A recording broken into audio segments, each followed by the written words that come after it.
Supporters New York and Hakbang ng Maisog USA.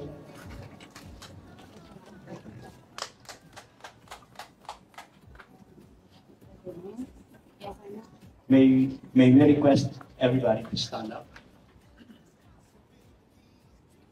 Let us all place ourselves in the presence of God. Heavenly Father, as we gather today in unity and purpose, we give thanks for the opportunity to celebrate the Philippine Independence Day.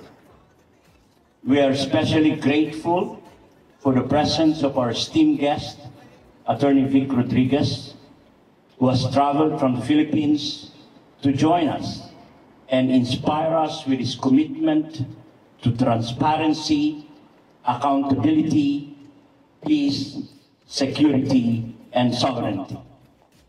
Lord, we ask for your blessings upon everyone present here today and those online listening for this forum.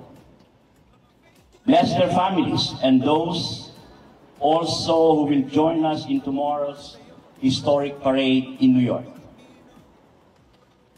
The SDS New York and Hakbang ng Maisog USA are united in our peaceful mission as SDS New York embrace the vision of Hakbang ng Maisog Philippines, striving for effective governance and a reawakened Filipino spirit. We lift up in prayer the officers, conveners, and volunteers of SDS New York and Hakbang Maisog USA. May they be guided by your wisdom, filled with courage, and strengthened in their resolve to serve our community and country with integrity and dedication. We are also grateful for the generosity of Rina, the owner of our venue today, and the entire SMNI media outfit for sending their media team for our live coverage today and for tomorrow's parade. Bless them, Lord, abundantly for their support and contributions. As our beloved Philippines stands at a crossroads, we pray for wisdom, guidance. We desire peace, not war, and seek to build friendships with all nations, being enemies to none. We ask that the government focuses on the fundamental needs of our people: foods, jobs, economic security, and justice. Grant us, Lord, national unity, and help us to embrace non-violent means and engage in peaceful protest as we push for genuine economic and political change. We do this not just for ourselves, but for future generations, so they may inherit a nation that is just, prosperous, and at peace.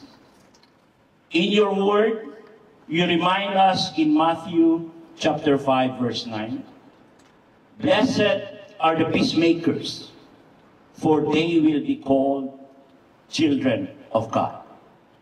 And in Philippians chapter 4, verse 7, "And the peace of God, which transcends all understanding, will guard your hearts and your minds in Christ Jesus." We hold fast to these promises, always trusting in your guidance and peace. We pray all these things in the name of Jesus Christ, our Lord and Savior. Amen. Amen. Please remain standing as we will be singing the national anthems.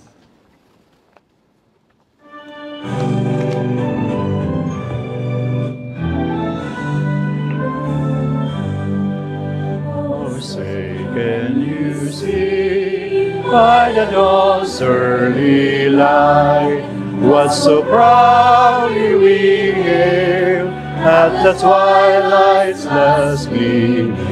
whose broad stripes and bright stars through the perilous fight, o'er the ramparts we watch, were so gallantly streaming. In the Rockies when there the bursting in air gave proof through the night that our flag was still there. Oh, say does the star-spangled banner yet wave o'er the land of the free and the home of the brave?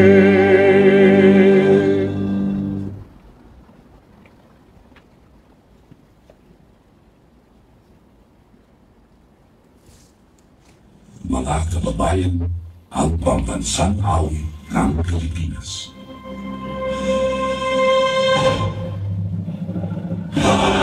Magigil, perlas ang silanganan, alam ng puso, sa dibdib mo'y buhay.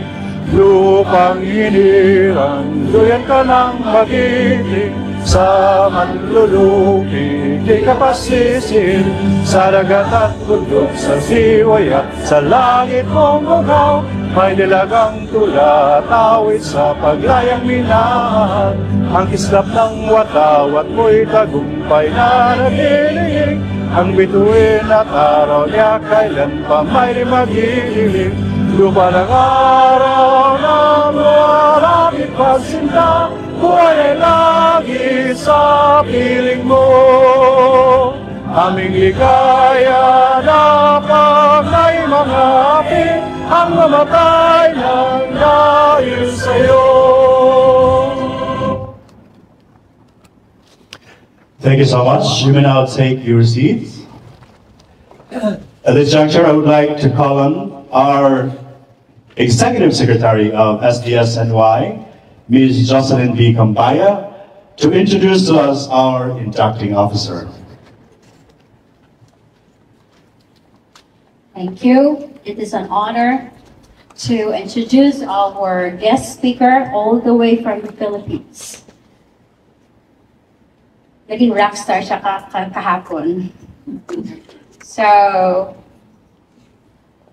the man whose immeasurable work and sacrifices contributed immensely to a Marcos return to Malacanang after 36 years.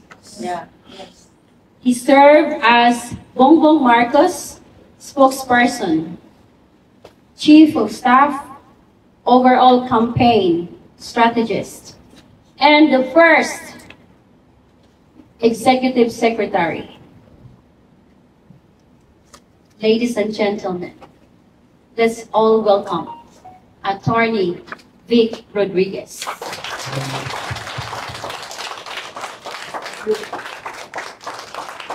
Okay, actually, Attorney, we're going to call you back in because I'm going to call the officers first. And then we're going to have you, have your message after the induction.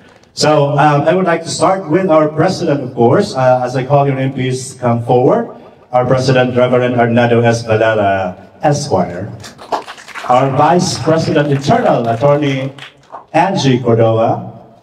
And yours truly, as the vice president external, the Secretary General Jocelyn Cambaya, ma'am. Our finance manager, Dr. Ildefonso Salva. Auditor, Maribel Padayogdo. IT manager, Jaire Riampulanza, our educational and networking coordinator, Rowena Garana. She's here with us.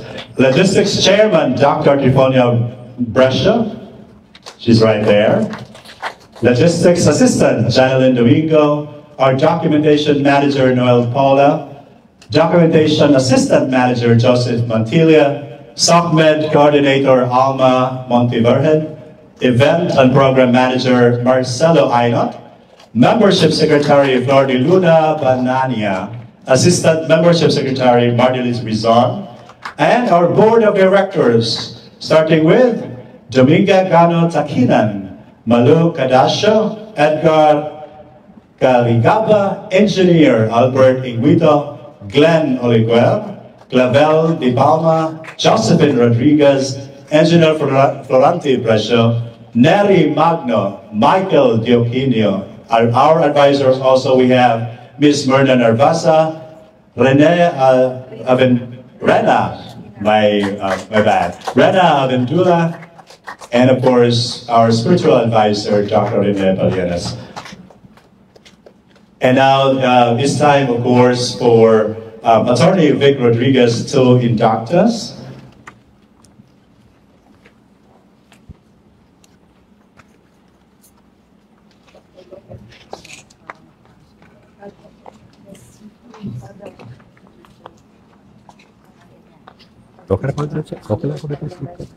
Please raise your right hand and repeat after me.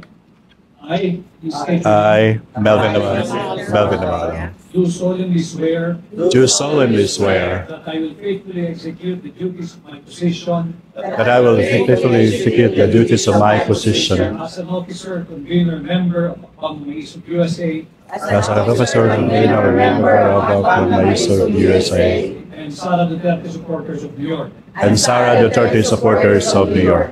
I commit upholding and promoting the principles I commit to upholding and promoting the principles and objectives of our organization, and objectives of our organization, which include support and protection for Vice President Sara Duterte. support and protection for Vice President Sara Duterte. I will actively support and protect Vice President Sara Duterte, I will actively support and protect Vice President Sara Duterte, promoting her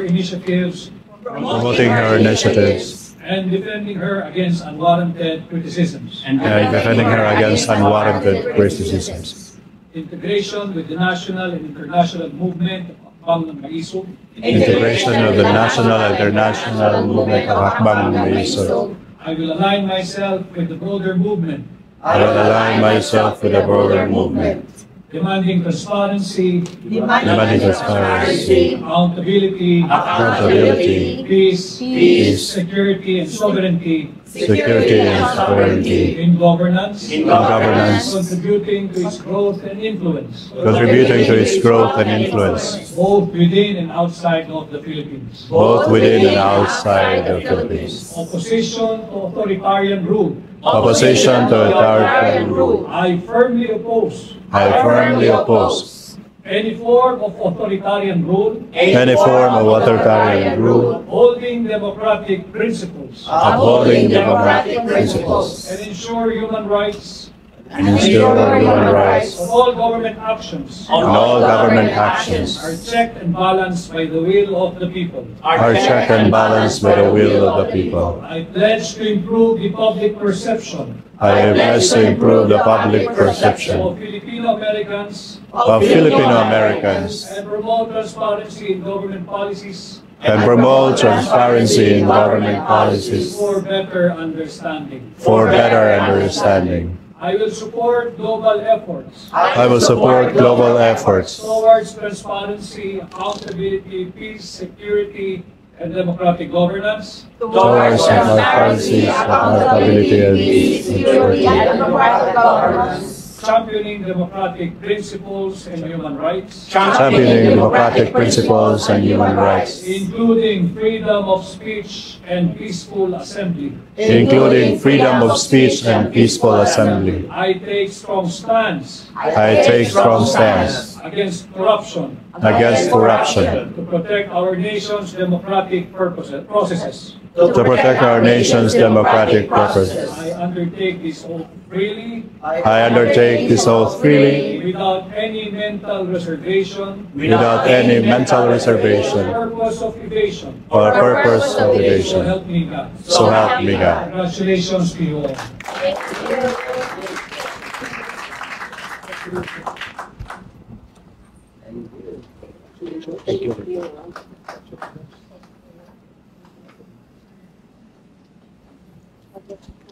Thank you, Attorney.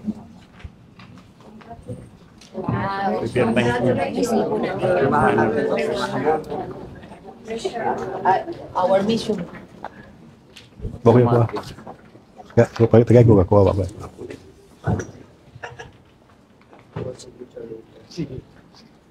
Presentation of sorry. Hindi, mag-message mo na siya. Okay, sir. Okay, mag-message mo na siya. Okay. And of course, we would like to call again Attorney Vic Rodriguez to give us an inspirational message. Thank you.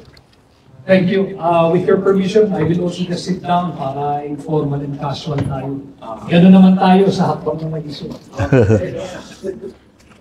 And anyway, thank you again and pleasant morning to you all. And thank you for welcoming me with such warmth, appreciation, and sincerity. Salamat din doon sa mga tumanggap din sa akin. Parang mas malakas yun sa kanya. Kahapon, kasama rin yung ilan sa inyo at yung mga nakasubaybay sa iba't ibang social media platforms dito sa Amerika, iba't ibang states, at ganoon din sa Pilipinas, at sa mga Pilipino na nasa iba't ibang panig ng ating mundo. It's a very welcome feeling to be welcomed with such warmth and appreciation here in the land where freedom are much appreciated, valued, and zealously promoted, cultivated, protected, observed, and defended. The United States of America. I am also very fortunate to be invited by you today as a run-up to our celebration tomorrow, your celebration tomorrow of the Philippine Independence Day. To be totally candid about the whole thing, I was hesitant at first to come here, not for anything, but because of these two primary reasons. First, I dread long-haul flights. I dread long-haul journey. And as I have confessed to the Filipino mga kababayan natin kahagabing nakaharap ko rin, truth be told, this is just my second time to be visiting the United States of America. And because I really dread long-haul journey. But I cannot say no sa inyo, mga kasama natin dito sa hakbang ng Maisog USA. Not because you're inviting me, period, but because I am also bringing with me and representing with me today the hakbang ng Maisog Philippines, yung ating mga kasamahan sa Pilipinas. Sa pamumuno din yan ng ating hinahangaan si Pangulong Rodrigo Roa Duterte, ang ating kasama sa hakbang ng Maisog.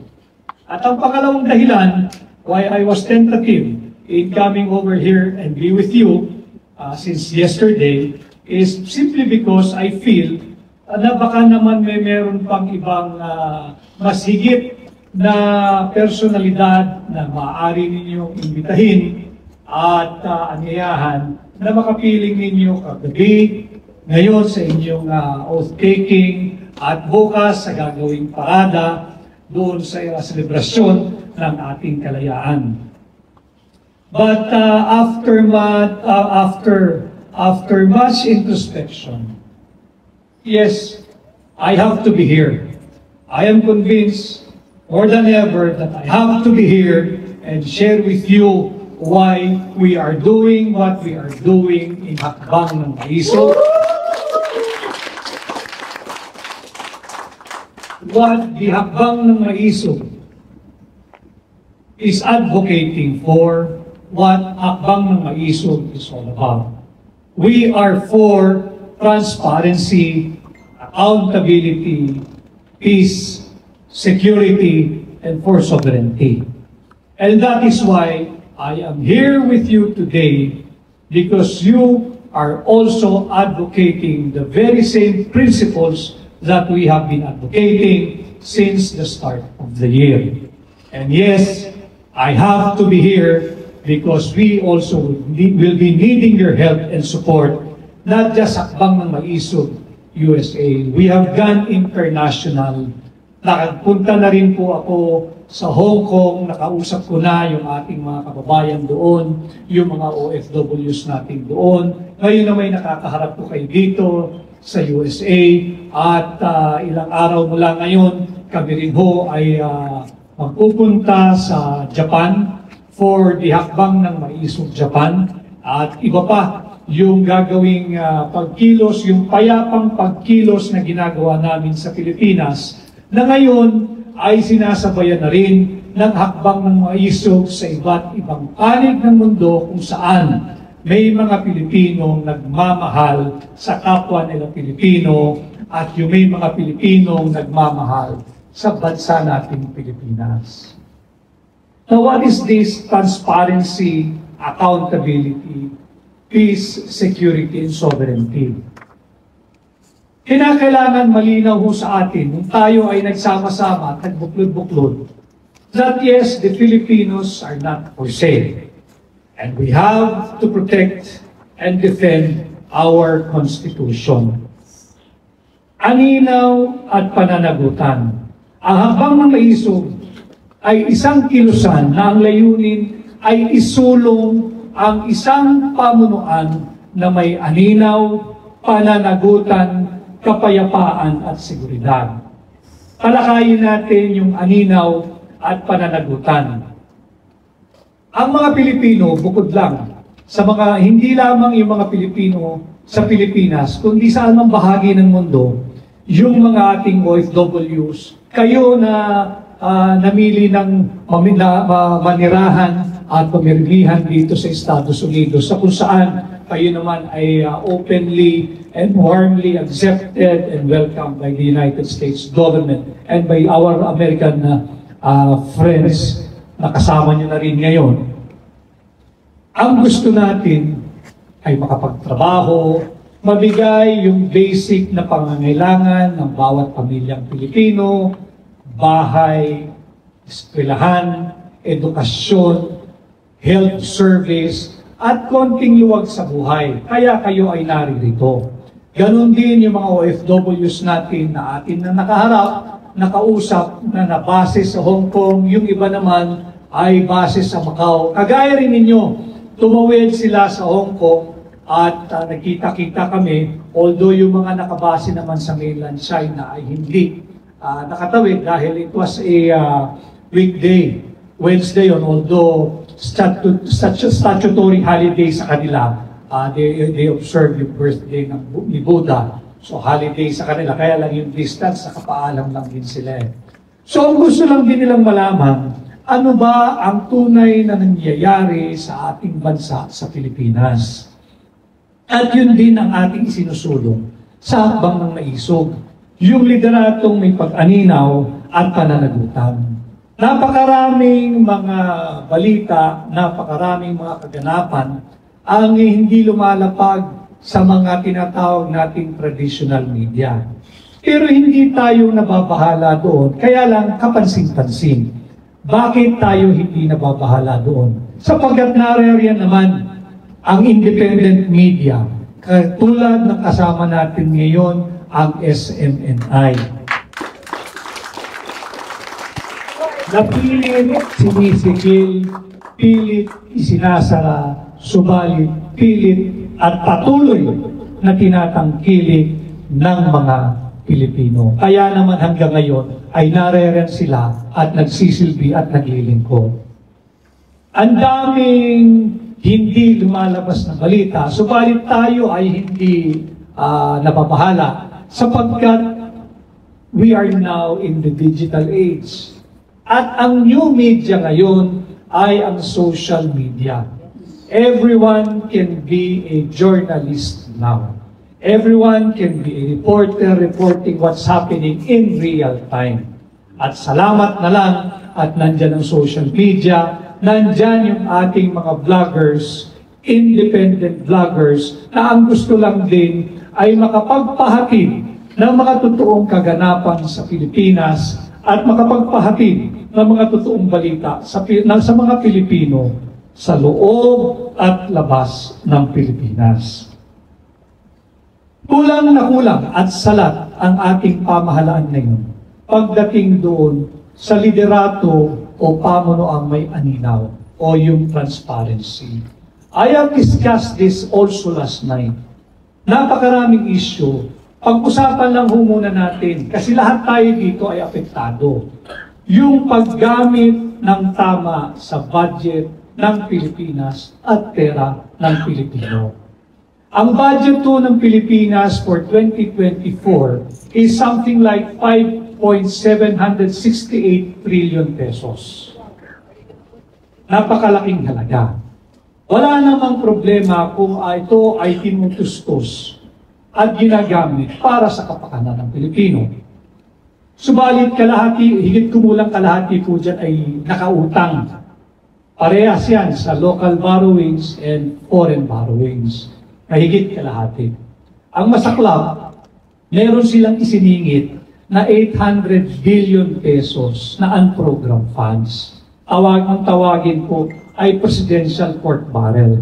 Bakit Presidential Court Barrel? Sapagkat yung unprogrammed funds, malalabas lamang ho yan upon the signature and approval of one man, and that is the President. Bawal na uya, matagal na pong ipinagbawal ng ating Korte Suprema. Kung matatandaan nyo, yung PDAP, yung DAP, yung Disbursement Acceleration Fund, at sinabi nga dyan, hindi na pwedeng nakalump sum yung amount. Kailangan dyan specifically allocated or earmarked for a project that has been deliberated in both houses of Congress. Because lahat naman, alam naman natin, na ang budgeting process ay nagmumula sa House of Representatives.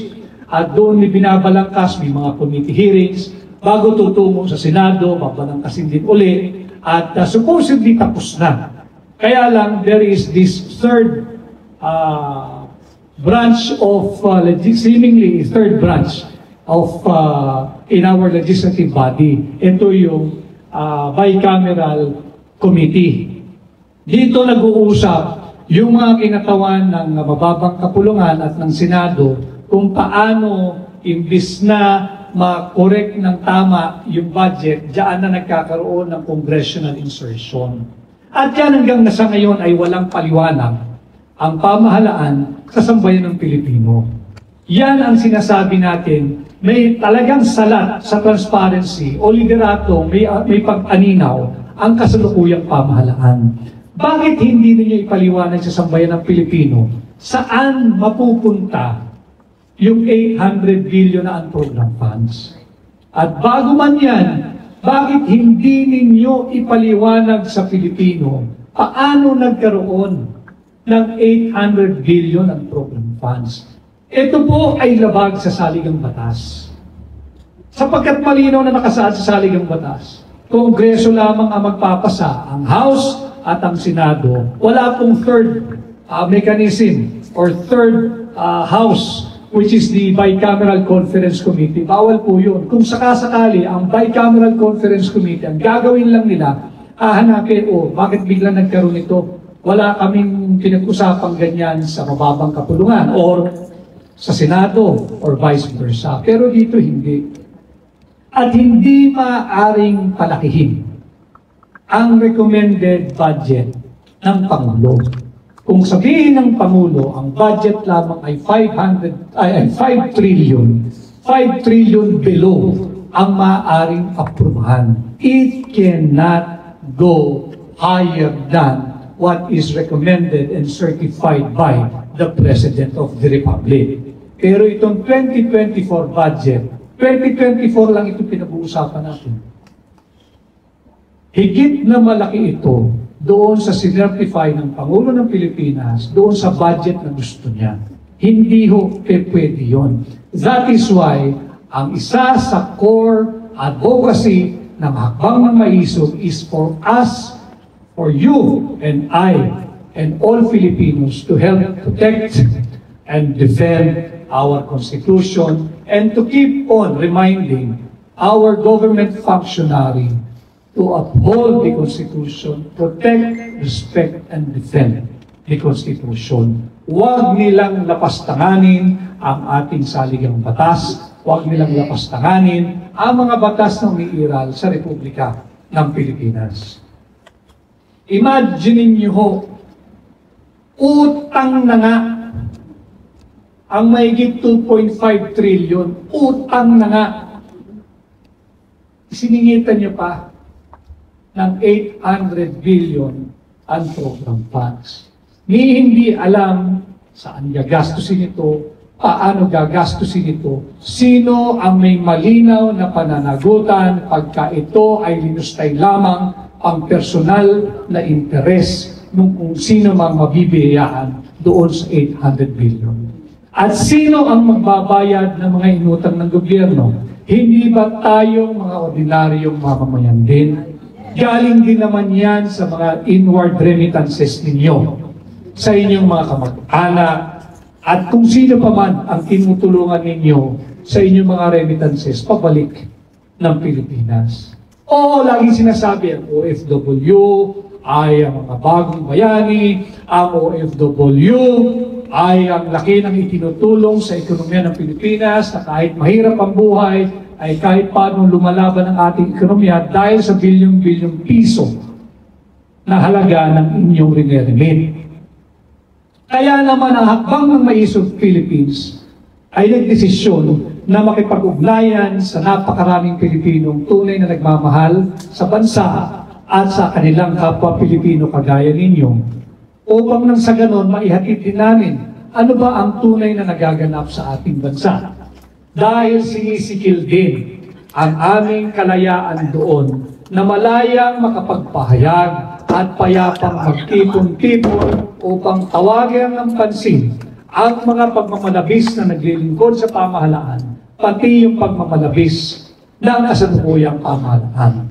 Yan ang dahilan kung bakit patuloy ang hakbang ng Maisog in coordinating ang mga gawain natin, ang ating sabayan at kolektibong pagkilos, hindi upang pabagsakin ang gobyerno, kung hindi iparating sa mistulang bingi, pipi at bulag na gobyerno at tila walang naririnig sa mga hinanakit, hinagpis, daing at hinaing ng kanyang mamamayan na kanilang sinumpaang paglilingkuran. Yan ho ang dahilan why we are calling for transparency and accountability. Pamunuang may pananagutan. Nailabas na po ito ng taga rito rin at sikat na kaibigan natin at social media personality si Binibining Maharlika. Yung nailabas niya sa kanyang isa sa kanyang vlogs at mainit din pinag-uusapan sa Pilipinas ay yung umanong extraction or forcible abduction of minor or kidnapping, kung ano man ang itatawag ninyo, na naganap sa bansang Turkey. Kaya tayo na humihingi din ng pamunuang may pananagutan. Sapagkat apparently, ginamit yung Premier Intelligence Service of the Armed Forces of the Philippines sa illegal extraction or operation ito. At marami magsasabi siguro na yan ay AI, yung voice recording na pinalabas sa YouTube. Ako mismo, kilala ko yung personalidad na involved. At that time, yung hepe ng Premier Intelligence Service of the Armed Forces of the Philippines, yung ISA. Very professional organization, pero nagagamit sa ganitong uri ng pribadong problema na pagkasinuri mo, ang pinagmulan ay away magpartner o away mag-asawa. Ang masaklap dito, kaya natin sinasabi, protect and defend the Constitution, uphold the Constitution, dahil malinaw din na nakasaad sa ating saligang batas na ang Commander-in-Chief ng Armed Forces of the Philippines ay ang Pangulong ng Republika ng Pilipinas. yung may mandato, yung binoto ng tao, hindi kung sino-sino. But for this particular illegal operation, hindi nagmula ang utos mula sa Commander-in-Chief. Ito ay malinaw na naman na paglabag at paglapastangan sa ating saligang batas. At hindi sasabihin nila ebidensya, sasabihin nila chismis, sasabihin nila yung paborito nilang term, marites yan, walang katotohanan. Dahil yan ho ang pinakamadaling response kapag ka ikay naiipit na. But I know this for a fact because ang hepe noon ng ISAF ay kilala kong personal, si General Kit Chofilo.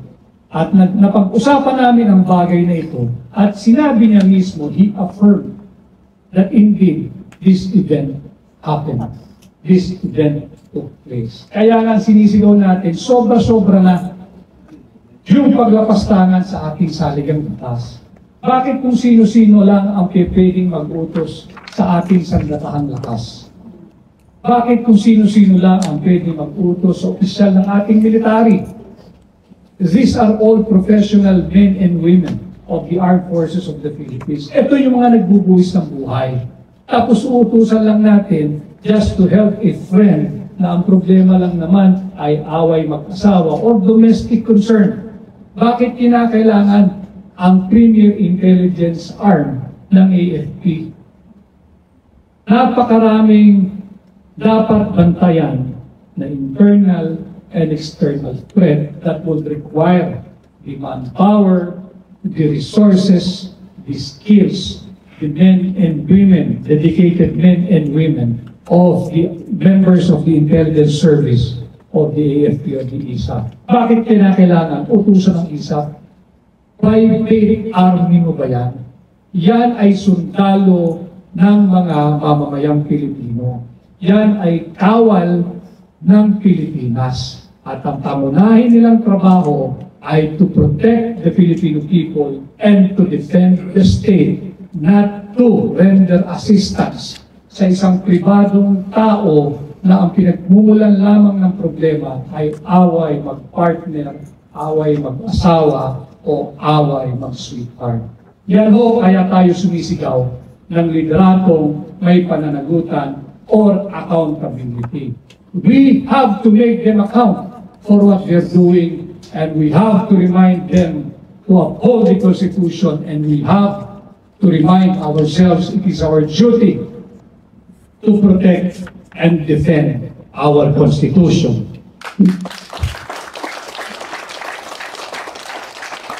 Ganon din yung ating mga miyembro ng kasandalahan, ang ating mga kapulisan. Yun naman ay ginagamit upang pigilan yung mga payapang pagtitipon ng hakbang ng maisog sa Pilipinas. At ganon din yung mga nasa pamahalaan, yung mga naglilingkod, yung nasa government service.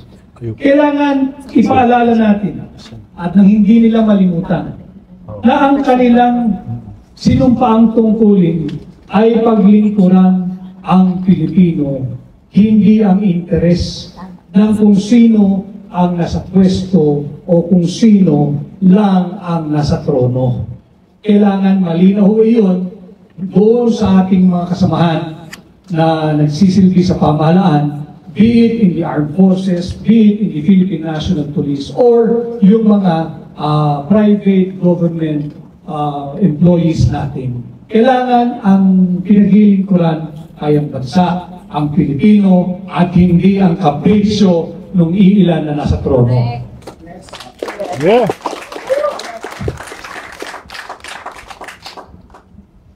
And again, together we say, we have to protect and defend our Constitution.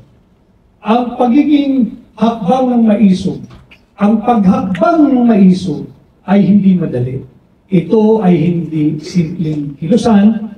Ito po ay nagbubuwis tayo dito ng buhay sapagkat yung mga issues na ating hinaharap at yung mga tangka lamang na pagpigil sa ating pagpapahayag ng ating saloobin, these are covered by, and in fact guaranteed under our Constitution, yung ating freedom of assembly, freedom of expression, freedom of the press, and freedom to peaceably assemble and petition the government for redress of our grievances.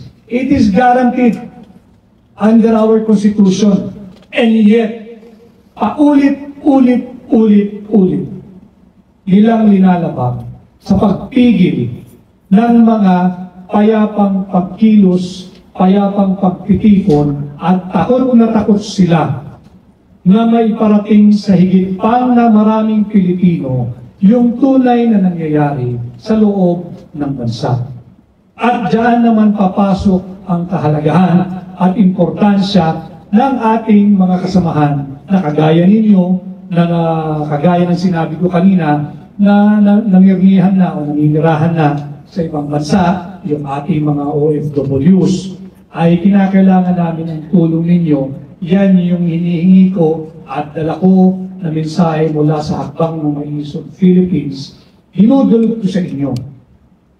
Tulungan nyo rin kami na may parating sa higit na maraming Pilipino, pati sa gobyerno ng Estados Unidos, ang matagal na nating kasama, treaty ally, at talaga namang nakasama na natin sa laban noong World War II, doon sa Korean War, doon sa kanilang Vietnam War, although hindi naman tayo nagpadala ng armed component, at dyan sa Iraq War. Napakarami na natin pinagsamahan.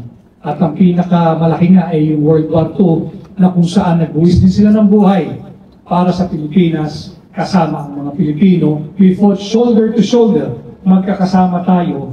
Gusto namin hingin ang tulong ninyo na may parating din sa pamunuan sa gobyerno ng Amerika na hindi interes ng higit na nakararaming Pilipino ang digmaan. We do not need war. We do not want war with our superpower and giant neighbor China. We do not want war. Many people are saying, or rather, of the observation, na yung usapin ng saligang batas, yung usapin ng South China Sea, ay malayo sa sikmura ng Pilipino. Kako dyan kayo nagkakamali. Sapagkat pag pinakilaman na ang ating saligang batas, pag hinayaan natin, kalikutin, lapastanganin, at babuyin ang ating saligang batas, palitan ang uri ng gobyerno from presidential to parliamentary or unicameral form of government, hindi nabababa sa pwesto yung ilang naghahari-harian dyan sa kanilang trono. At pag yan ay nangyari, lalong darami ang mga magkarahop at maghihirap na Pilipino. Sapagkat ang interes nila ay ang kanilang sarili lamang. Kaya nga tayo ay dito sa Hakbang ng Maisog. Kagaya sinabi ni Pangulong Duterte, kung ikay nahalal for 6-year term, makontento ka lang yan. Kasi kung ayaw mo pala na 6 years ka lang, eh bakit ka kumandidato? And you will take advantage of your term to try to tinker with the Constitution. Lalapastanganin mo ang saligang batas to conform to the ambition, your ambition, or your family's ambition. Labanan ho natin, let us protect and defend our Constitution. Sabihin na nila na paulit-ulit para tayong sirang plaka sapagkat hindi po sila tumitigil. Isinuka ng Pilipino nung survey, I think was released sometime February or early March, 88% of the respondent in that survey ang nagsabi, ayaw namin ng buwan na People's Initiative, ayaw namin dyan sa Peking Charter Change, huwag ninyong pakialaman, huwag ninyong lapastanganin ang ating saligang batas, not now, not in the near future, and not then. Hindi silang dapat Yes! Yung ginagawa nating pagkilos ng Hakbang ng Maisog pinahihigpit, pinahihirapan, at merong mga nagsasabi na dahil daw ito ay isang uri ng destabilisasyon. Destabilization is defined as the action of making the political or economic situation of a government less strong, less effective, or safe, causing changes and problems. Ang ginagawa ho na hakbang ng maisog ay within the framework of our Constitution. It is in consonance with our guaranteed right to speak freely and express our own views, whether it may be opposed to the views of those in the government. Bago makalimutan ng mga nasa gobyerno, malinaw din sa ating saligang batas that sovereignty resides in the people and all government authority emanates from them, emanates from you, and collectively emanates from us. Sila ay pinagkatiwalaan lamang ng termino. Kung 3 years ka, 3 years ka lang, and then submit yourself to a ratification kung gusto ka pa nilang ulit o hindi na. Ganon din yung mga national position. Kung 6 years ka, 6 years ka lang. Huwag mo nang pagtangkaan. Naghahasain pa ang saligang batas, and eventually gagahasain mo, ginagahasa na nga ang kaban ng Pilipinas, ang pera nating mga Pilipino. Kapayapaan at seguridad. Ang sinisigaw ho natin, we do not want war. That war is of sin, war is evil, and we are shouting no to the US-China proxy war. I am here because I am pro-Filipino. Ang China ay kapitbahay natin, meron tayong relasyong pakikipagkaibigan at komersyo sa kanila. Ang Amerika is our oldest treaty ally, kasama natin, nagbuwis din sila ng buhay. Pero yung hindi nila pagkakaunawaan at yung kompetisyon na may tuturing, kung sino yung dapat maging hegemon or influential among the two superpower in our region, in Indo-Pacific region. Usapang ekonomiya lang din naman yan eh. Tingnan nyo sila ang dalawa. Nagkakaigihan, pilit nilang pinagbubuti ang kanilang relasyon. Ang layo-layo ng US sa China, ang layo-layo ng China sa US. And yet, both of them are making a deliberate and conscious effort to reach out. Mag-usap tayo. They have rediscovered the art of diplomacy. Huwag tayo mag-away, mag-usap tayo, negosyo tayo. And let's pursue the path or avenue for economic interdependence. Economic interdependence so that there'll be prosperity, there'll be growth, there'll be businesses, there'll be jobs, and there will be peace. Pag nag-away itong dalawang ito, it could be the beginning of our end, the end of humanity, because these are both superpowers. Tayo naman sa Pilipinas, kung ang Amerika ang layo-layo sa China, ay patuloy silang nakikipagmabutihan sa China, ganoon din ang China. Bakit tayo? Ang lapit-lapit natin sa China, kapit-bahay natin sila. Sila, I think, is the second or the first now biggest trading partner ng Pilipinas. Bakit tayo makikipag-away? Hindi natin sinasabi that we tolerate the transgressions committed by China. No. They're not innocent. They should be made to account for the many transgressions that they have done and that they have committed. Pero hindi sa pamamaraan ng digmaan. Hindi sa pamamaraan ng gera. Let me take you back a little. 80 years back, noong World War II, hindi pa tayo nakakaahon doon sa hirap, sa pasakit, sa destruction. At hanggang ngayon, mahirap pa rin ang Pilipinas.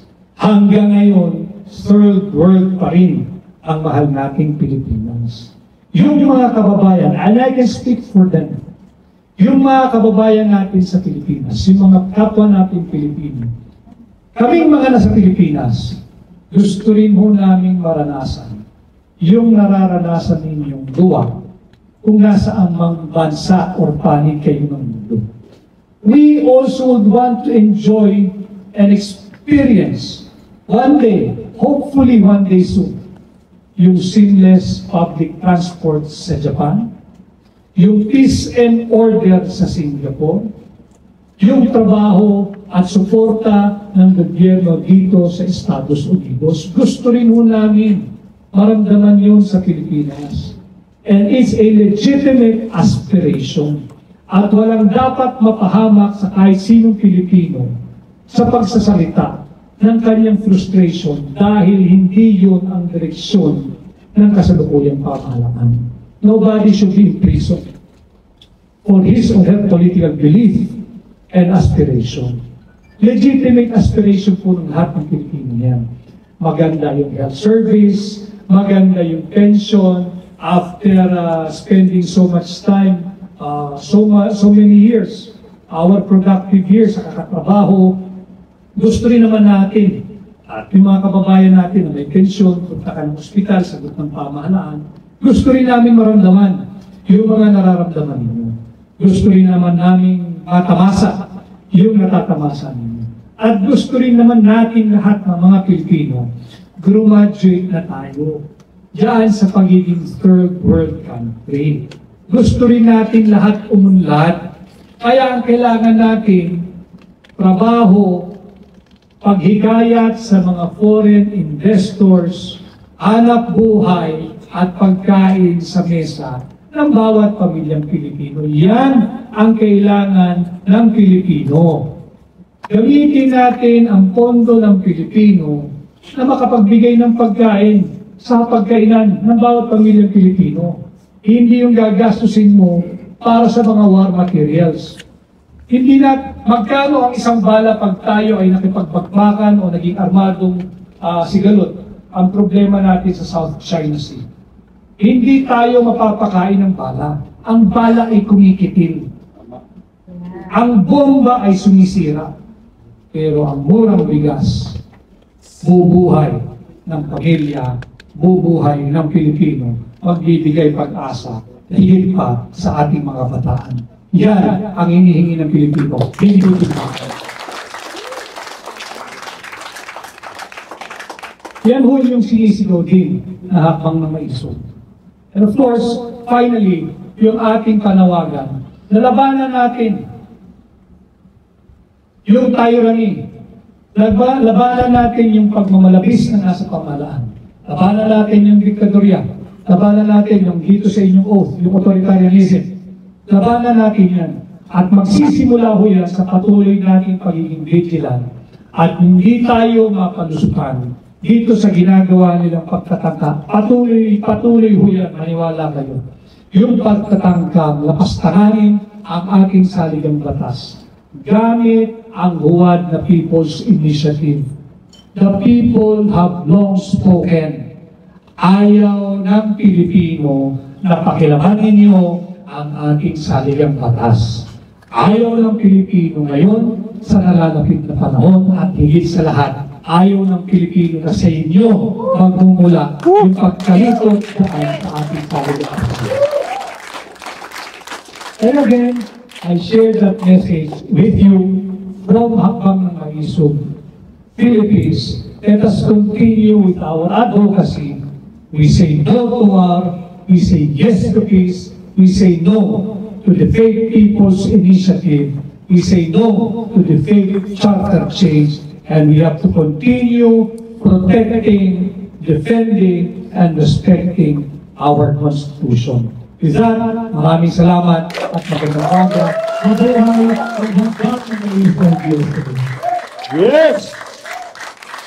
Of course! Maraming salamat po, Atty. Vic Rodriguez, for inspiring, enlightening, and informing us, and of course, motivating us. And we couldn't think of a more, a better person to invite and be with us in the celebration also of our Independence Day.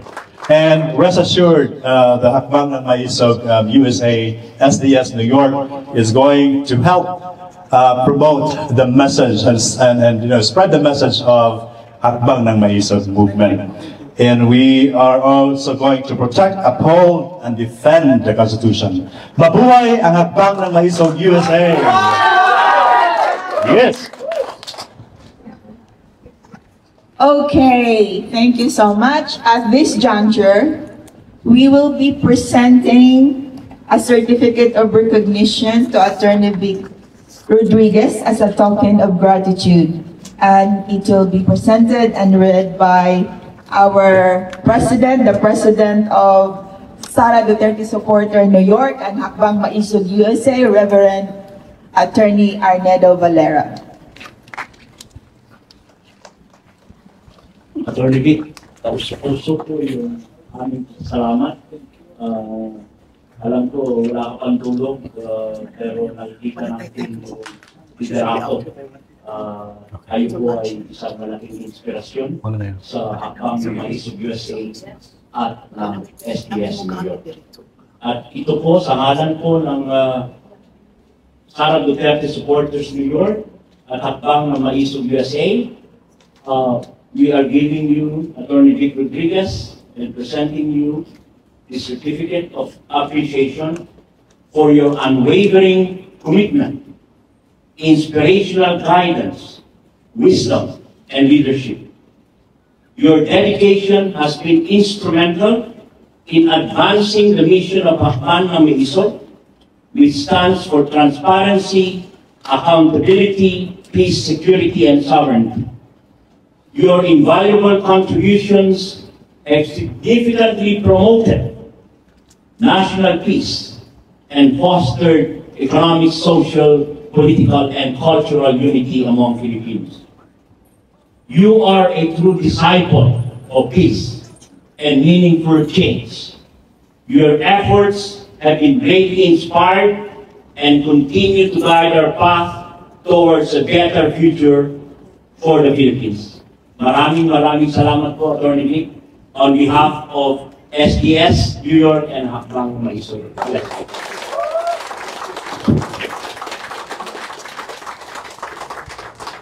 Maraming salamat sa inyo lahat. Ito yung pangtanggal, Pwede pa daw, 40 minutes. jet lag at pangtanggal. Thank you so much for the sincere appreciation of my presence here. Maraming salamat. Yes, maraming salamat po, Attorney Vic. Thank you. And Ngayon, we will be singing, community singing, Pilipinas Kong Mahal. Tayo. We have this set up.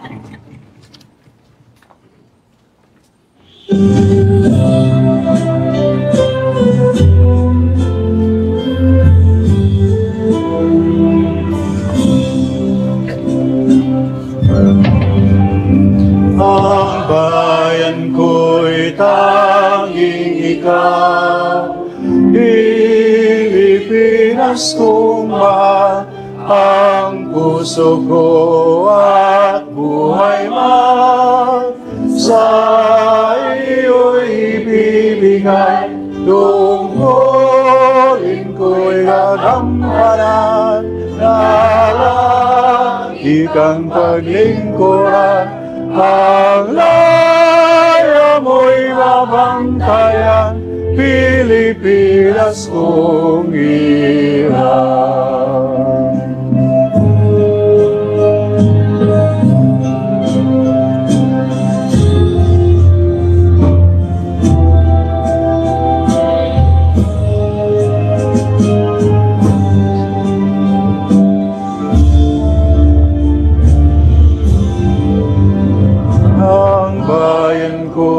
Tanging ikaw, Pilipinas kong mahal, ang puso ko at buhay man sa iyo'y ibibigay, tungkulin ko'y nagampanan, na lagi kang paglingkuran, ang laya mo'y mabantayan, Pilipinas kong hirap. Mabuhay ang Pilipinas! Mabuhay ang Pilipinas! Abang na mag-isog USA!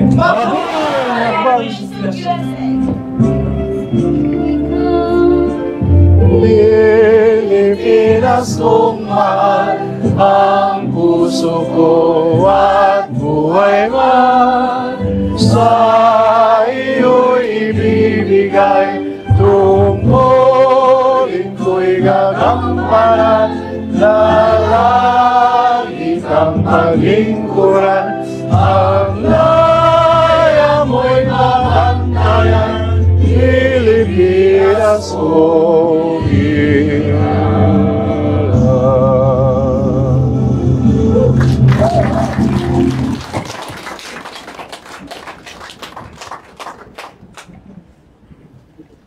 At this time, we have also a special guest that we have to recognize. Please stand up, Miss Girly, Gillian Baltasar. He is one of the Hakbang Maisog ng Pilipinas organizers. Thank you po for coming and being with us today. Okay, so I was just informed that we have around 30 minutes to do our open forum with, of course, Attorney Vic Rodriguez and our President, Attorney Valera. So while we're doing that also, for some of you, if you want to get some food outside while we're doing the open forum, that's okay, because there's another group who's going to come in to use this space. Okay, so I think we're going to open this up to questions. And Attorney Angie is going to give us the mechanics. All right. Right now we have two esteemed resource speakers. Of course, Attorney Vic Rodriguez and Attorney Arnedo Reverend Valera. We have some rules. When you pose a question, you have to tell us or indicate from what organization are you or what province are you representing. And of course, we have to be respectful to the speakers, listen attentively, and also we have to be attentive. And then I hope there will be no disruptive remarks, will not be tolerated. And then each questionnaire is limited to 2 questions. We can start now. Okay, so who has a question? There you go. Sir. Hello everyone, good afternoon, and especially po sa inyong dalawa, Attorney Vic Rodriguez and Reverend Arnedo.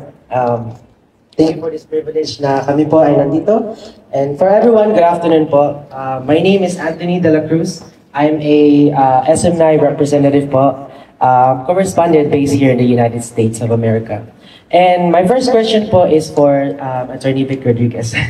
So, first, salamat po sir for this time. And you actually answered some of my questions earlier regarding the state of our nation back in the Philippines.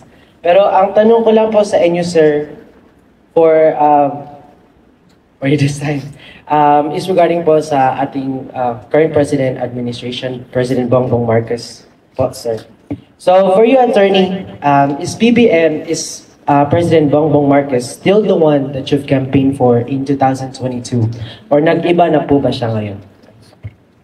I know you understand. I'd rather not discuss or talk about yung personal. Yung mga magagandang mensahe, yung magagandang pangungusap at magagandang layunin na aming ibinitawan at ibinigay sa mga Pilipino noong 2021. As early as 2021, we have been going around the country kahit na meron pang, kung matatandaan ninyo, meron pa nun yung ECQ, MCQ, yung GCQ, yung iba't ibang level or classification ng quarantine.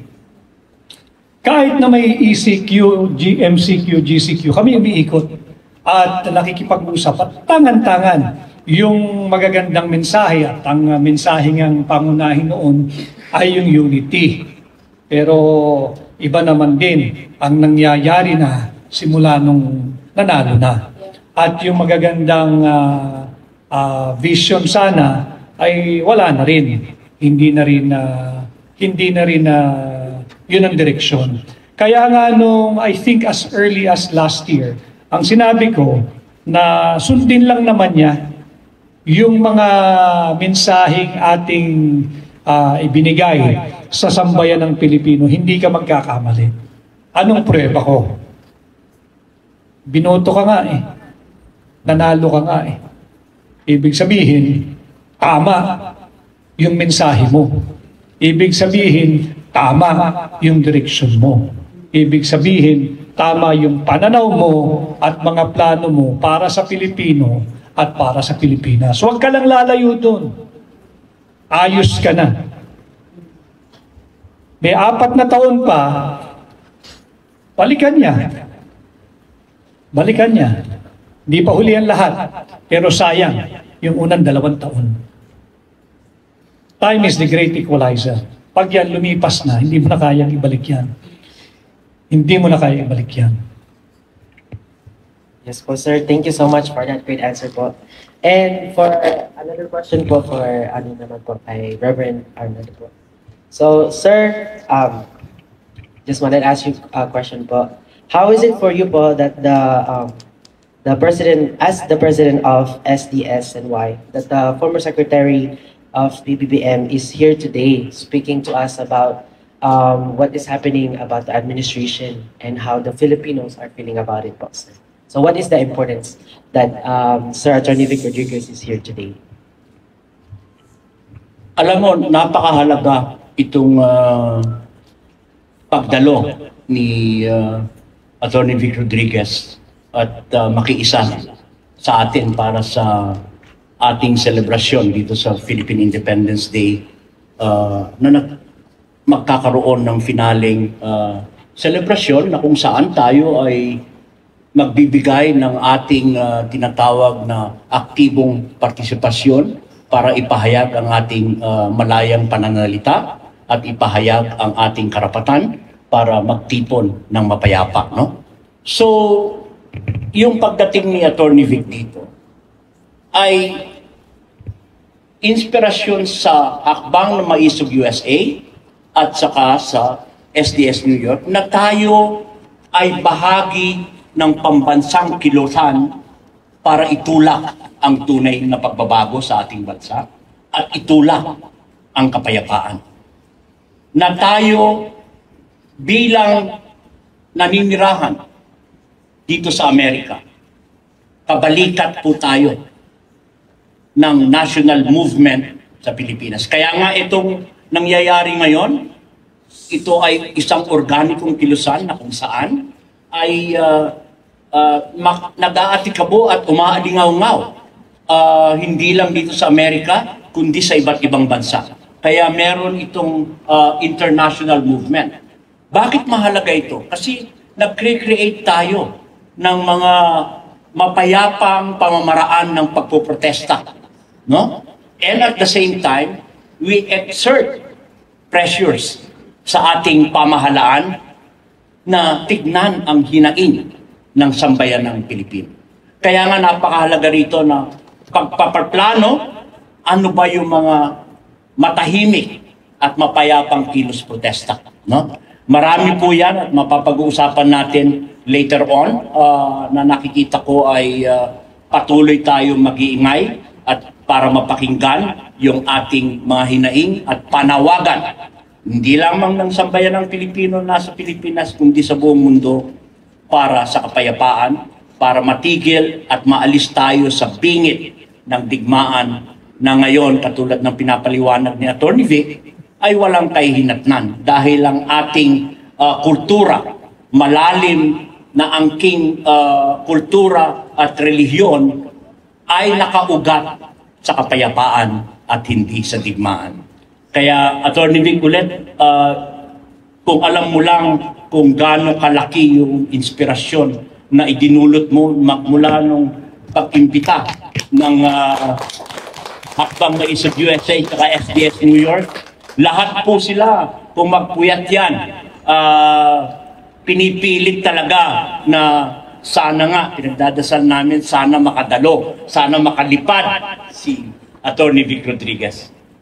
Hindi po namin yan malilimutan at sana po ay patuloy po kayo na magsulong at magsilbing inspirasyon, hindi lang po sa Hakbang Maisog USA, kundi sa pambansang kilusan sa Pilipinas, kasi ang mahalaga ay yung pagkilos ng mga batayang sektor, professional, nurses, mga katutubo, mga maliliit na mga isda, ang ating mga magsasaka, urban poor and rural poor, para meron tayong kolektibong pagkilos para sa isang mapayapang protesta at pamamaraan upang itulak ang tunay na pagbabago sa ating bansa. Thank you po, Reverend Nico. And one last question lang po, sir, if I may. Nasabi niyo po sa live stream ng ating another advocate na si Maharlika po, na just breaking down po, that OFWs based in the US were the leading source of remittance received in the Philippines, followed by Singapore, Saudi Arabia, and Japan. So with that being said po, ano po ang dynamic ng No Remittance Day na inyo pong nasabi sa live ni Maharlika ng mga OFWs here in protest of what the current administration has done to the Philippines? So what is the dynamic po ng No Remittance Day po? Ang pasya ng usaping ekonomiya, katulad ng no remittance, iyan po ay isang anyo ng malayang pananalita. At yan po ay legal batay sa ating saligang batas. At ipinapakita natin na kung sakaling ito ay uusbong at may panawagan tayo na magkaroon ng No Remittance Day, kahit na isang araw lang, tuwing kinsenas o tuwing katapusan, ito po ay simbolo ng ating pagtutol at panawagan sa pamahalaan na hindi po pwedeng lip service lang kaming mga OFWs, lalong-lalo sa Middle East at sa Amerika. Tayo po, 42% mahigit ang share natin sa remittances. The government cannot continue paying lip service na tayo ay modern day heroes kung hindi naman nila binibigyan ng halaga kung paano yung sakripisyo natin at yung proteksyon na dapat gawin natin. Ang OFW po, kung wala po yung ating kontribusyon, yung ating ekonomiya ay madaling malusaw, madaling bumaksak. Kaya kung tayo ay may mahalagang papel sa ekonomiya ng ating bansa, ay nararapat po tayong pakinggan. Sa dami po ng hinaing ng OFWs, matagal na pong problema yan. Ang gusto rin po natin sa Maisog ay sana mga OFWs, yung usapin ng paglisan sa sariling bayan ay hindi na maging usapin ng necessity, kung hindi usapin ng pagpili. It's a freedom to work. Kasi alam naman natin ang kahalagaan ng OFWs, ang mga contributions nyo, pati ako, tayo po ay nagproproduce ng doctors, ng mga teachers, ng mga nurses, at tayo po ay nakikita natin kung paano nakakapagpapalakas ng household expenditures. So bahagi po tayo nitong kilusan na ito. At bukod pa dyan, sana po ay yung isang panukala ko na magtatag ng Maisog Peace Zones sa mga barangays at sa mga syudad. No? Ano yung ibig sabihin natin doon? Ito po pwedeng pribadong residensya, pwede rin sa ibang lugar na kung saan ay malayang magtitipon ang mga sumusuporta ng Maisog at ang ating mga kababayan at ilahad ang kanilang mahinaing. So, yung pangatlo na gusto kong buksan ay kahit sa isang simpleng bagay, pwede po tayo magkaroon ng national noise barrage. Kahit na mag-ingay tayo, kalampagin nyo yung kaldero ninyo, yung timba ninyo sa isang araw, sa isang nakatugmang oras, lahat-lahat tayo, social media naman, sasabay po tayo dyan. Meron din pong tahimik na protesta sa pagsuot ng itim na damit bilang simbolo na kinikitil at pinapaliit ang espasyong demokratiko ng ating bansa. At alam po naman natin sa sining, malalim po ang yaman ng ating mga kultura, no? So po pwede tayo dyan ng mga graffiti, yung mga kanta, tsaka yung mga flash mobs, maging mapaglikha tayo at maging creative. Kasi ito po yung mga kilos protesta na niyayakap natin yung prinsipyo ng non-violence. Matahimik po at mapayapa ang gusto nating isulong. No? Hindi po tayo, katulad na nabanggit ni Atty. Vic, hindi po tayo gumagawa ng bagay para i-overthrow ang ating gobyerno. Ang gusto natin ay palakasin pa nga ang institusyon ng ating pamahalaan. Kaya nga sa ating mga professionals na militar at kapulisan, nananawagan tayo at tayo rin pataasin natin ang respeto natin sa ating sandatahang lakas.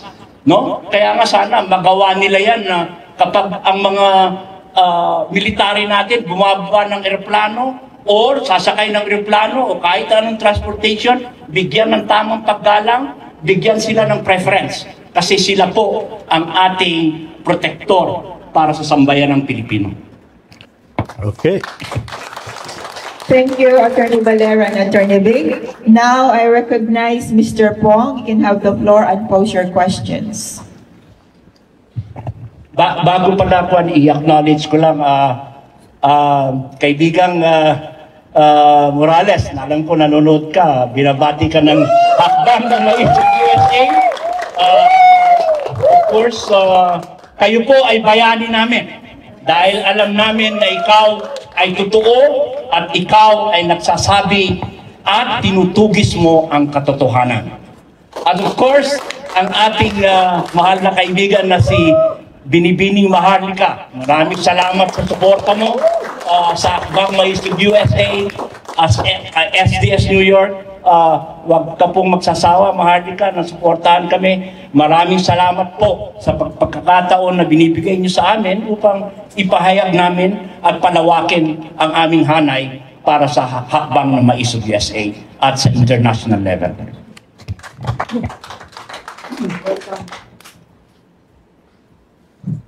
Ayaw natin. Walang battery. Welcome to New York, Attorney Vic. Welcome to New York, Attorney Valera. Walang battery. Pong alerta, Patriotic Filipinos sa social media. Isang dekada na pong nakikipaglaban dito sa New York. Magandang hapon po sa inyo lahat. Nakikita ko lang na maybe a month ago, iba ang statement with Aimee, iba ang statement with BBM. Magkakaiba-iba sila ng statements. Ngayon, parang i-connect mo lang ang data. Nandyan si Tamba, Speaker, BBM, Madam Lisa, at ang pinaka-utak ng martial law is Enrile, which is the Presidential Legal Counsel right now. Tayo ba ay nangangamba dahil marami silang pinaplano na ma-extend yung may PI, may Tayo ba ay nangangamba na pinaplano nila ang martial law? Thank you, Pong. Thank you for your kind welcome.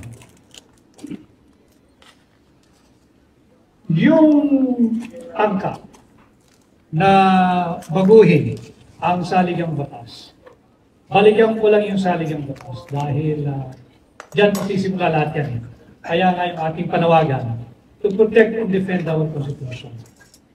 Yung sinasabi nila that they will merely introduce amendments or revision on the restrictive economic provisions and will not touch on the political provisions of the Constitution. That is a big fat lie. Kasinungalingan yun. Ang ating Constitution is far from being perfect. And just like other constitutions of other nations, it should be revisited from time to time. And it should be amended. It should be revised. It needs to be revised every now and then, periodically, so that it can address the needs of the present time. Yung atin, 1987 pa. Subalit nagsalita na nga yung mga Pilipino. Meron nga tayong trust issue ngayon sa gobyerno at yung mga nagsusulong ng charter change. Wala nga kaming tiwala sa inyo eh. Kaya pwede ba, huwag ninyong pakialaman ang ating saligang batas. Yan ang tinig ng sambayan ng Pilipino. Now, may plano ba silang mag-martial law? Eh yung nagaganap sa Pilipinas, ila martial na. Inuutusan, ginagamit ang ating mga kapulisan, which I'd like to remind them again, in Article 11, Section 1 of our Constitution. Malinaw doon, public office is a public trust. Huwag silang magpapagamit dahil hindi sila private armed group para sundin ang kapritsyo ng mga nasa pamahalaan. Hinaharang ang rallies. Malino nga, may garansya yan sa ating saligang batas. Pero hindi pinapayagan. Hindi ba't parang martial na yan? Ayaw nila ng kritisismo. Ayaw nilang marinig ang tunay na hinaing ng mamamayang Pilipino. Wala silang pasensya. They do not have the patience, more so the tolerance for dissent. Bakit? Kayo ay hinalal para maglingkod, hindi para maghari-harian. At yan ang essence ng hakbang ng maisog. At hanggang may hakbang ng maisog, sa buong mundo, lalabanan natin kung may tangkaman silang magmarsalo o lapastanganin ang ating saligang batas. Kaya rin tayo ay nagtutuloy sa ating pakikipag-ugnayan sa hakbang ng maisog international. Dahil kung pinipigilan nyo kami sa loob ng Pilipinas, hindi nila mapipigilan ang iba't ibang Pilipino sa iba't ibang panig ng mundo magpahayag ng mga kanilang hinaing at reklamo sa pamahalaan. Salamat. Follow-up question. How did you cope up dahil galing kayo pro-BBM at either of you can answer this.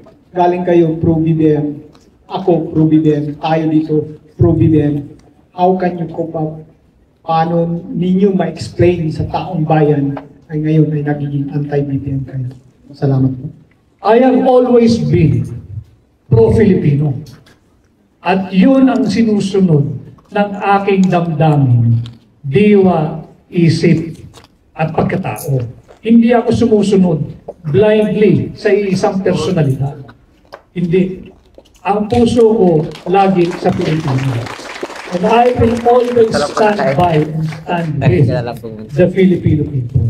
Ang loyalty ko ay sa Republika ng Pilipinas, hindi sa isang tao. Last naman po, nagpapasalamat lang po ako dahil talagang pinagdiin ninyo ang power ng social media. Nangyari po yan.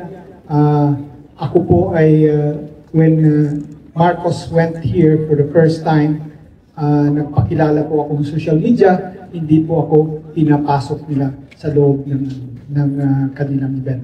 But I'll stay in the hotel. I've been here in America for 20 years. So, especially Manhattan, I really know where people are.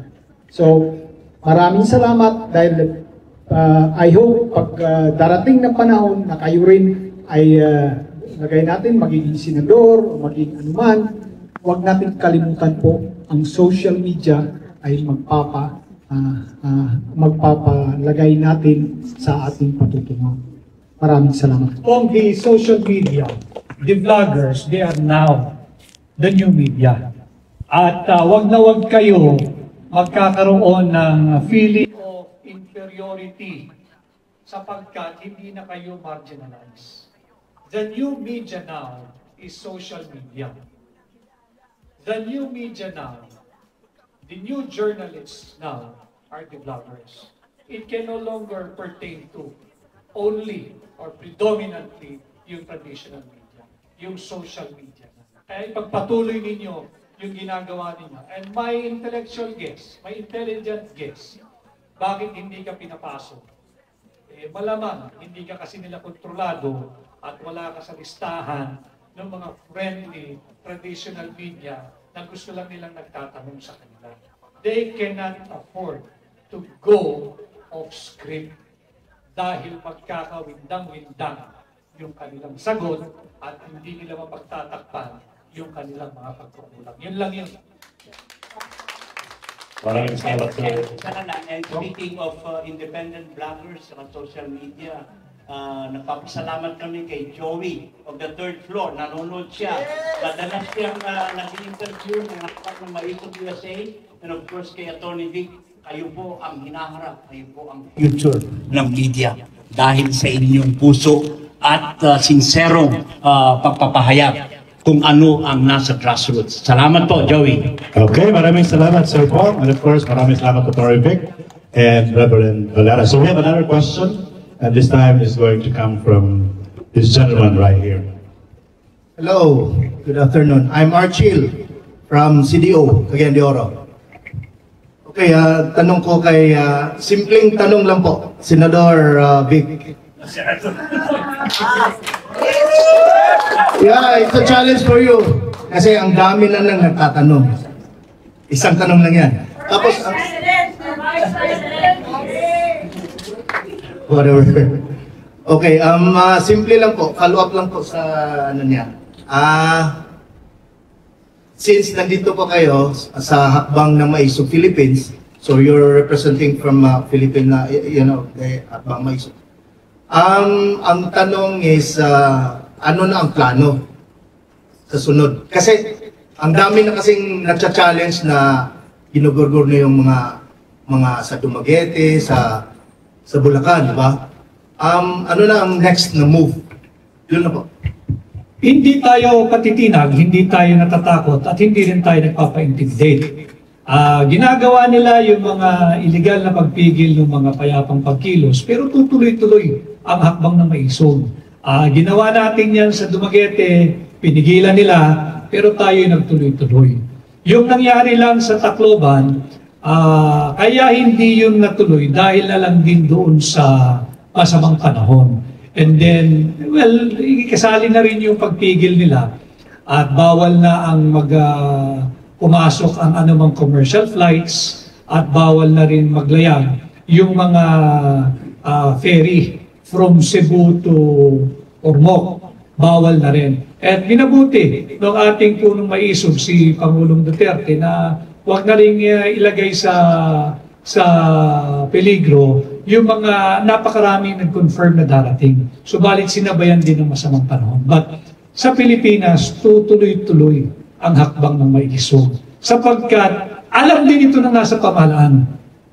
Alam din ito ng mga pulis. Kaya nga ang ating hamon sa kanila, huwag kayong magsunod-sunuran. Dahil ang totoong sinusumpaan ninyong paglingkuran, ang mamamayang Pilipino, hindi yung iilang nasa trono, hindi yung mga iilang naghahari-harian. Meron tayong batas pambansa 880. And ironically, yung batas pambansa 880, ito yung batas na kumikilala doon sa Peaceful Assembly. Ironically, ang nagpasa nito ay nung panahon pa nung ama ng kasalukuyang Pangulo. And this was passed, I think, latter part of 1985, October of 1985, ilang buwan bago sila sinipa palabas ng Malacanang. And yet, yung father niya, na kilalang diktador, pinasa yung karapatan na magkaroon ng rally nang walang permit. Hindi mo kailangan ng permit. Kaya nga may mga freedom parks eh. Kaya nga may designated freedom park. Ang bawat LGU, freedom nga eh. Hanggat payapa ang pagkilos, pwede dyan. Ito katangi-tangi ang administrasyong kasalukuyan na bawal mag-rally. Pati ang mga mayor ay nagpapagamit.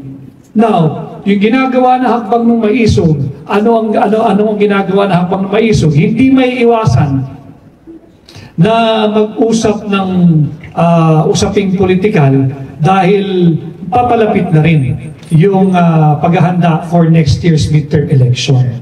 While we are not espousing any extra-constitutional means of removing or changing regime, we can still replace whoever is sitting as president without going outside of the constitutional loop. And that is through the ballots. Di magbigkis-bigkis tayo and let us change the face of the Senate, of Congress, and perhaps maging matagumpay tayo, legitimate na naman yung threat of impeaching any impeachable officer. And that is a recognized way, guaranteed under Constitution, of taking out anyone who is impeachable under the Philippine laws. And that is what I meant when I said we can resort to a constitutional way of changing a regime. And doon din sa doktor na sa tanong mo, ano yung mga plano, ngayon, makikipag-usap kami ng masinop sa hakbang maisog Pilipinas at sa international level kasi uumpisahan natin yung mass mailings, yung mga petitions, no? Na kung saan ay i-contact natin ang mga different international organizations, kahit na yung mga congressman natin, yung senators natin. Babalangkasin po namin yung laman ng mass mailing na yan, na kung saan ay ipo-forward natin yan sa mga iba't ibang international organizations, saka kahit na rito sa Estados Unidos, no? At kailangan lang ng mas matibay na ugnayan kasi kukuha tayo ng datos, kukuha tayo ng grassroots facts sa Pilipinas. Yun po ay isang mahalagang tahimik na kilos protesta na mapayapa. Dagdag ko lang din siguro, bago ko makalimutan, importante nga yung pakikipag-ugnayan din natin sa Hakbang ng Maisog International, kagaya po sa inyo dito sa Hakbang ng Maisog USA. Dito sa New York, nandito ang headquarters ng United Nations, di ba? So sa Hakbang ng Maisog USA, maaari ninyong tulungan higit ang ating mga kababayan sa Pilipinas. Gumawa kayo ng petisyon, address sa United Nations, dalhin nyo rito sa New York, at sabihin sa kanila na walang freedom of speech. Pinapatay ang freedom of speech, of expression, of the press, at sinisikil ang aming karapatan to peaceably assemble. Yan pwede niyong gawin, Hakbang ng Maisog. Take the lead, Hakbang ng Maisog USA. Let's bring it, let's bring the matter to the United Nations.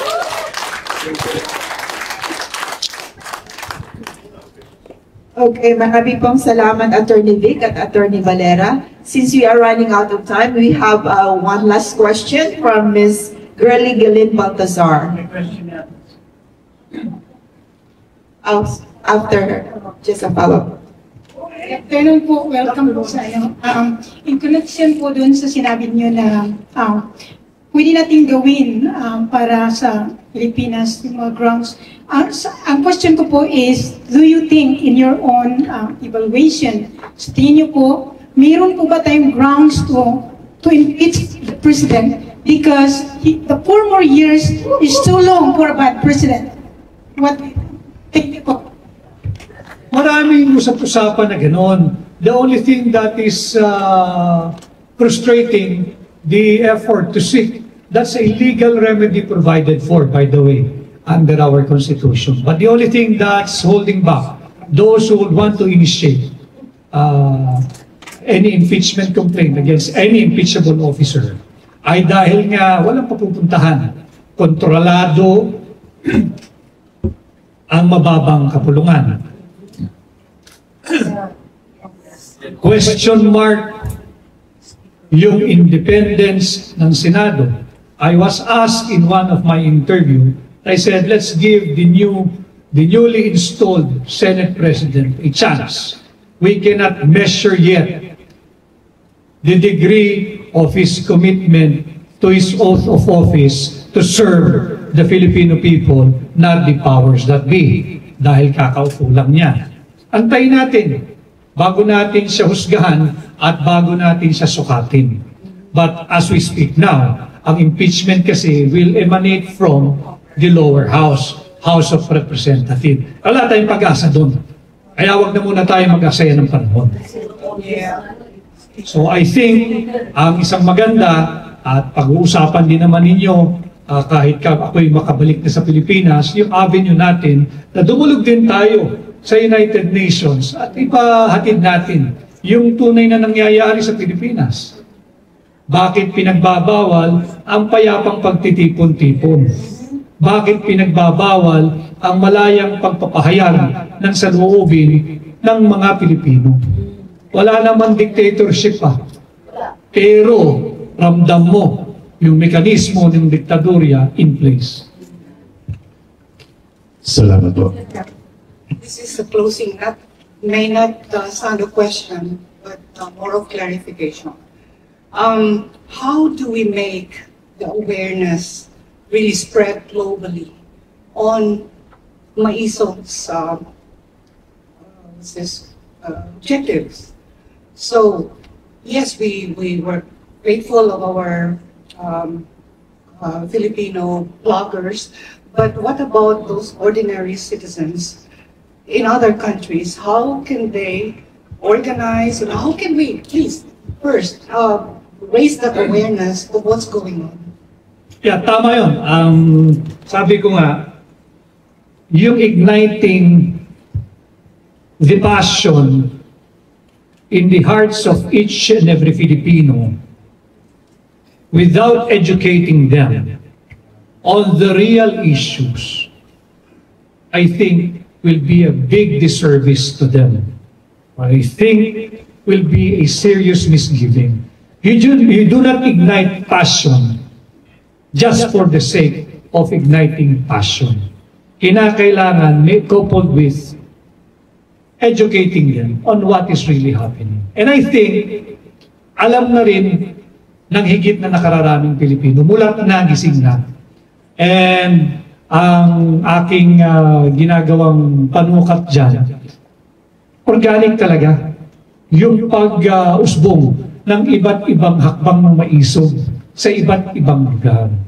And siyempre, kagaya ninyo, kagaya ko, pagdating sa Pilipinas, may mga concerns din naman tayong personal. Kinakailangan ko rin magtrabaho, kumayod, kayo, ganun din. So we cannot expect them to be devoting 100% of their waking hours organizing for Hakbang ng Maisog.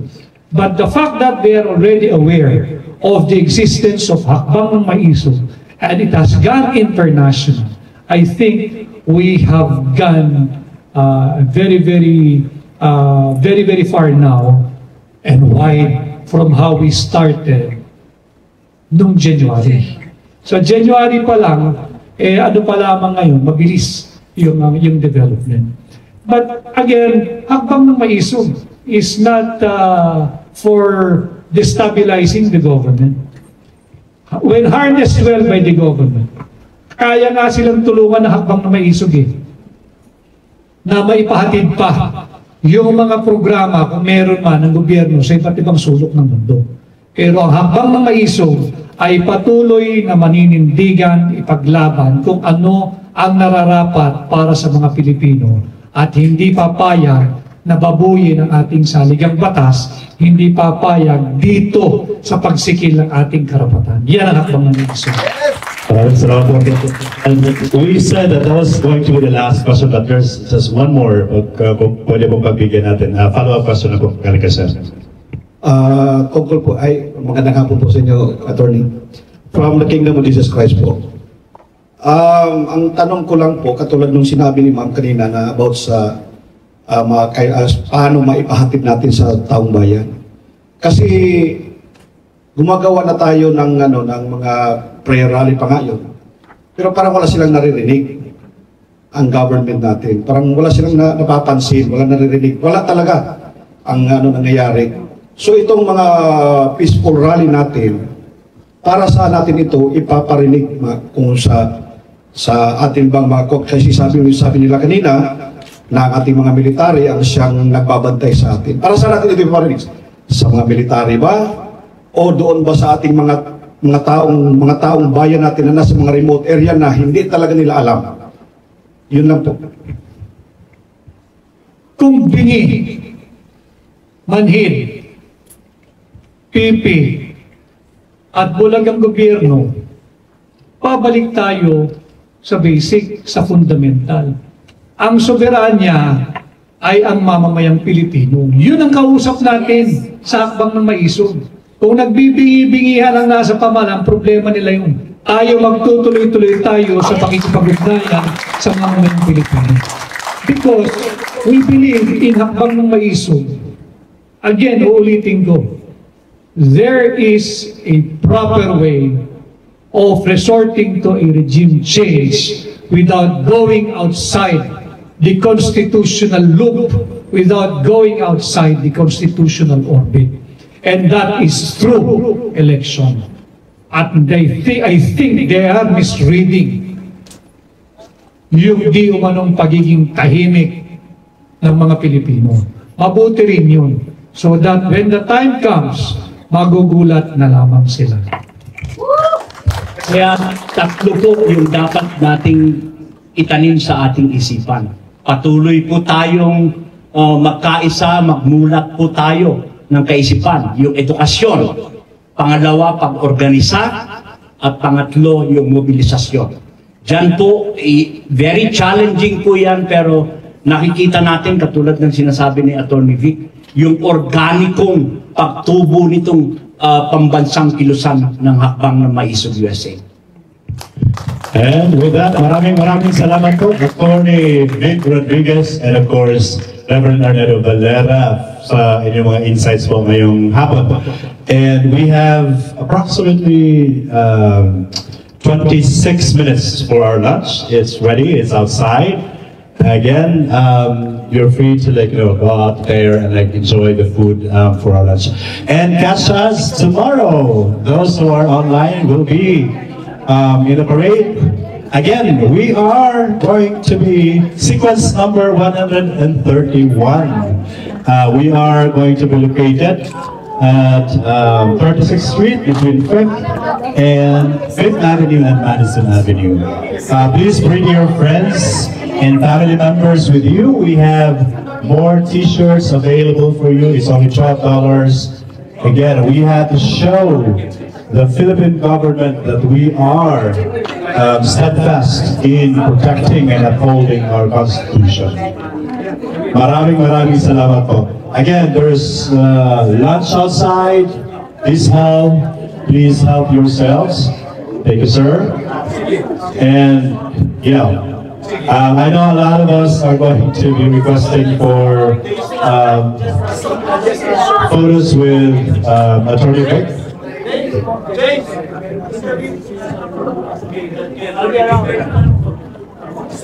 And I think I'm also going to sign off. I'm Dr. Melvin Paula, one of your hosts for this afternoon, for this event. And my partner, of course, Atty. Angie Cordova Hayes. Maraming salamat also, Desmond and I, for being with us. Maraming salamat po, Desmond and I. And then with Sir Paulo. AHD ko.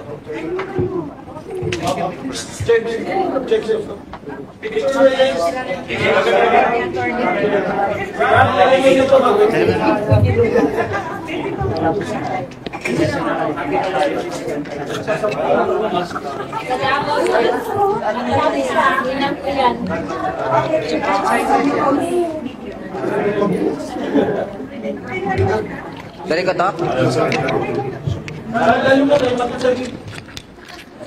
Naka-word to. Dari ko to?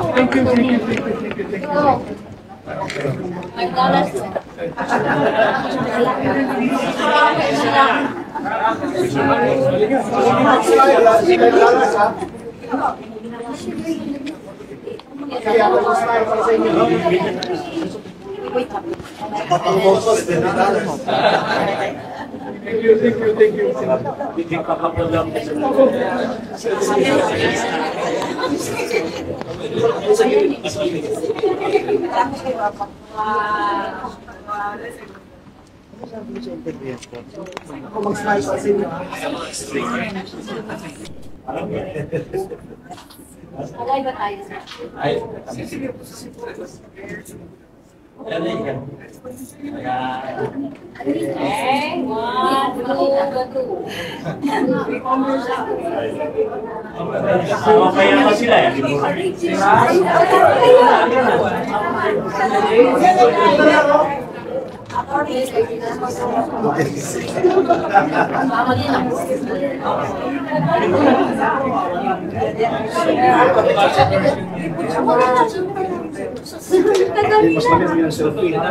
Sige, lalagay ng picture. Marami po ka nagpa-picture kay Atty. Vic, of course.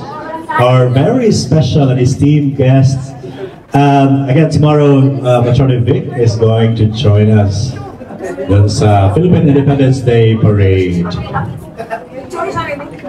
Okay, bigyan po natin ng time, also a chance si Atty. na makakain. Ha? Gutom na rin po yan.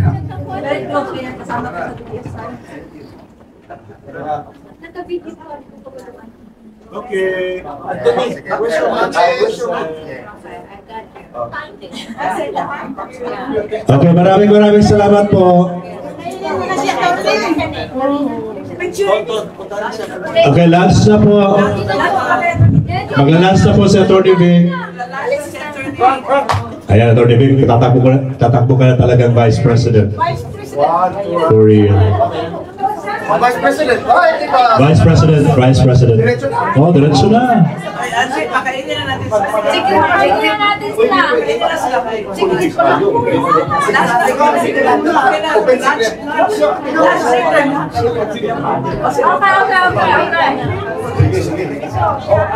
Attorney. Ako din, wala pa akong picture. Kakapicture niyo. Sige. Dagan ito. Okay. Okay. 1, 2, 3, smile. Okay, dire. Dito pa. Okay. One more. Okay, there you go. Oh, sige. Hello, wala picture na? Ano na, after lunch.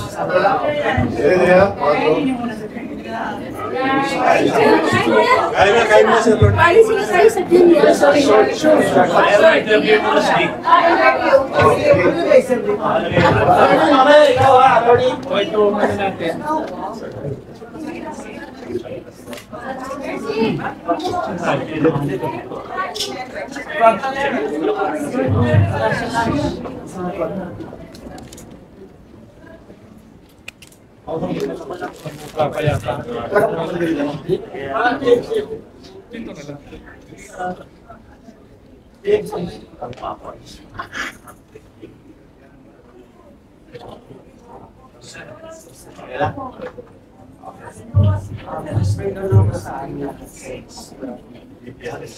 Ano po ba talaga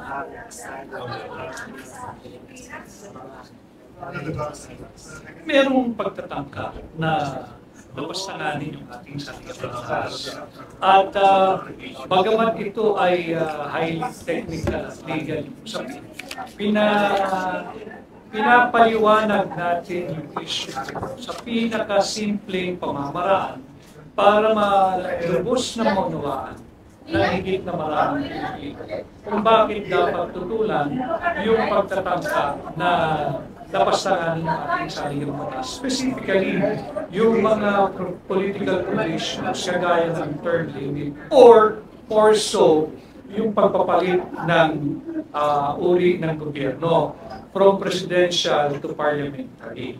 Hindi natin ito dapat payagan, hindi natin dapat payagan. Dahil ang layunin lang naman ito ay mapanatili sa kamay ng isang pamilya ang pamumuno sa ating bansa. At hindi ito mabuti. Ano po ang text? What is this? Ang hakbang ng mag-isong USA ay katulad din ng isinisigaw